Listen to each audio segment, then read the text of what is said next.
उत्तर प्रदेश की राजनीति में विवादित बयानों को लेकर चर्चाओं में रहने वाले स्वामी प्रसाद मौर्य ने 2024 के लोकसभा चुनाव के महाकुंभ में अपनी एंट्री दर्ज करवा दी है। जी हां, कुशीनगर लोकसभा सीट से राष्ट्रीय शोषित समाज पार्टी के प्रत्याशी के रूप में स्वामी प्रसाद मौर्य चुनावी मैदान में उतर चुके हैं। इस बीच आपको बता दें कि भारतीय जनता पार्टी ने 2019 में इस दिन संघमित्रा मौर्य को बदायूं लोकसभा सीट से चुनावी मैदान में उतारा था। उनकी टिकट भी काट दी गई थी। यानी कि स्वामी प्रसाद मौर्य जो कि खुद ही अपना राजनीतिक आधार खोते हुए नजर आए।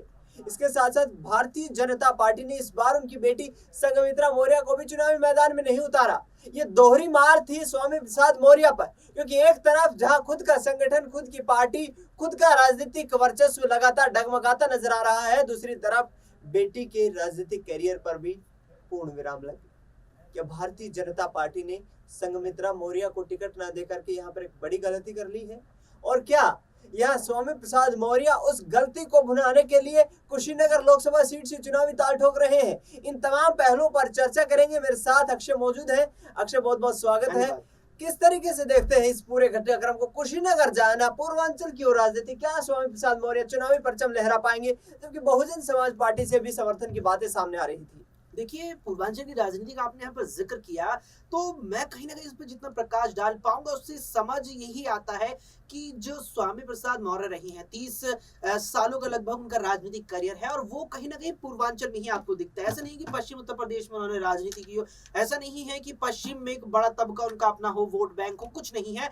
जो कुछ है पूर्वांचल में है। लगभग 2 से ढाई दशक उन्होंने अपने राजनीतिक करियर की या अपनी राजनीतिक जो गाड़ी थी वो बसपा के साथ चलाई उन्होंने अपने लगभग 2.5 दशक की। उसके बाद 2016 में भाजपा में आते हैं, प्रदेश सरकार में मंत्री बनाए जाते हैं, फिर जाकर के भाजपा छोड़ करके 2022 में सपा का दामन थामते हैं, और फिर सपा छोड़ करके राष्ट्रीय शोषित समाज पार्टी की ओर अपना रुख कर लेते हैं। वहां से कुशीनगर के उम्मीदवार बनकर उतरे हैं, वो भी संसदीय क्षेत्र कुशीनगर यानी लोकसभा का टिकट उन्होंने अपने आप को खुद ही सौंप दिया है। कोई और प्रत्याशी शायद नहीं दिखा होगा तो अपने से बढ़कर नहीं दिखा होगा। ऐसे में देखिए, कुशीनगर में अब जिस तरीके से चुनावी मैदान में ताल ठोक दी है स्वामी प्रसाद मौर्य ने, पहले अगर दिनेश मुझे लगता है कि जीत और हार की बात की जाए तो जीत की ओर यहाँ पर बिल्कुल भी स्वामी प्रसाद मौर्य नजर नहीं आते हैं। क्योंकि आप देखेंगे, अगर जो 2.5 दशक उन्होंने बसपा में बताई, इतना लंबा वक्त एक राजनीतिक अपनी सफर में एक पार्टी के अंदर जब कोई नेता बिताता है तो उसका खुद का भी एक जनाधार बनता है। लेकिन स्वामी प्रसाद मौर्य ने उस जनाधार को खोया है। स्वामी प्रसाद मौर्य ने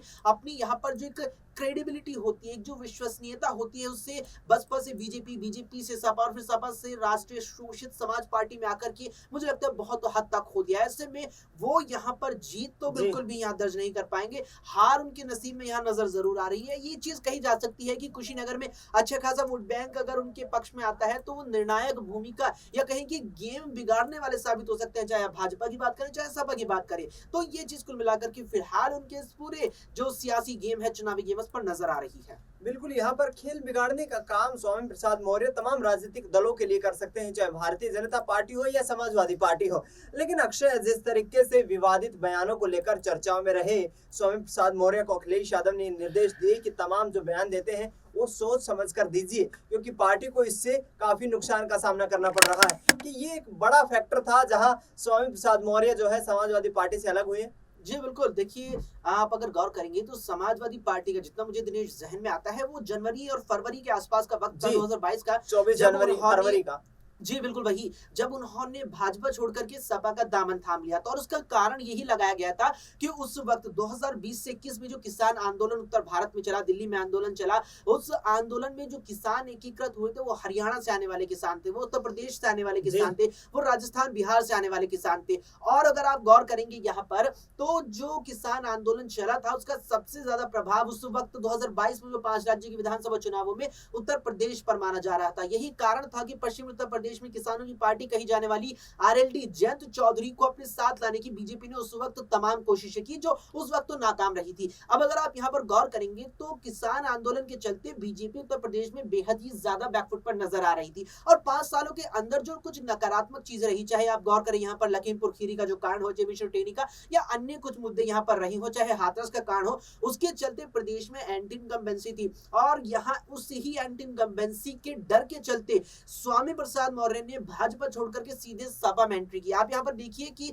जो राष्ट्रीय शोषित समाज पार्टी उनकी है, जो इस साल उसमें ये शामिल हुए हैं, ये बात नहीं कही जा सकती कि उन्होंने इस बार या इस साल पार्टी का गठन किया है। वो पार्टी पहले से है, लेकिन यहाँ पर पार्टी में अब उन्होंने एंट्री मारी इस साल की जो एंट्री मारी है, वो एंट्री यहाँ स्वामी प्रसाद मौर्य ने 2022 में क्यों नहीं मारी? 2022 में जो संभावना थी कि अखिलेश की सरकार बन सकती है उत्तर प्रदेश में, इसीलिए यहाँ उसका दामन थामा। और जैसे ही वो यहाँ पर आते हैं, यानी सपा में शामिल होते हैं, तो सनातन धर्म और हिंदू देवी देवताओं के प्रति बेहद ही यहाँ पर विवादित बयान देने शुरू कर देते हैं।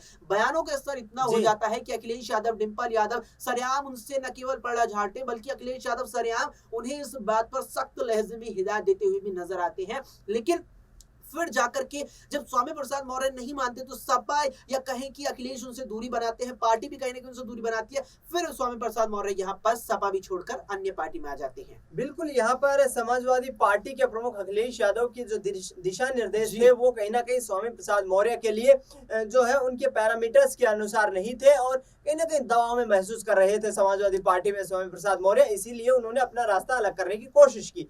बहरहाल बात करेंगे यहाँ पर मायावती और स्वामी प्रसाद मौर्य को लेकर के।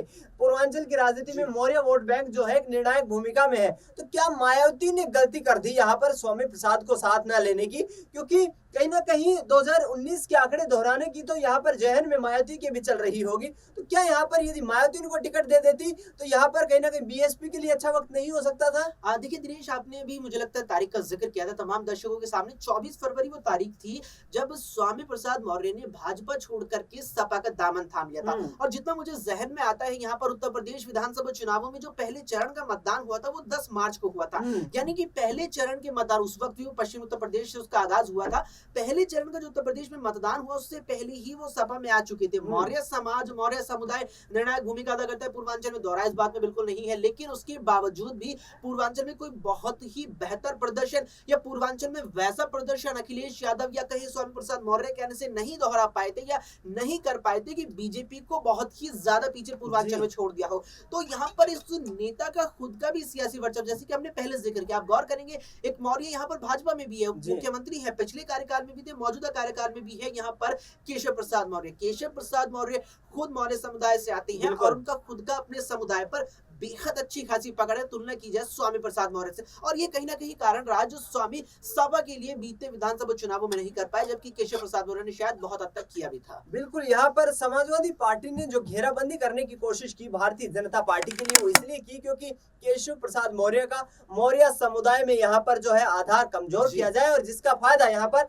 समाजवादी पार्टी को मिल पाए। फिलहाल कुशीनगर लोकसभा सीट से स्वामी प्रसाद मौर्य चुनावी मैदान में है, 1 जून को मतदान होने वाला है और अब देखना ये होगा कि आखिरकार पूर्वांचल की राजनीति में किस किस का खेल बिगाड़ते हुए स्वामी प्रसाद मौर्य यहाँ पर नजर आते हैं। आपकी क्या राय, प्रतिक्रिया कमेंट बॉक्स में जरूर बताएं। देश दुनिया की तमाम बड़ी खबरों के लिए आप देखते रहिए SPN9 न्यूज।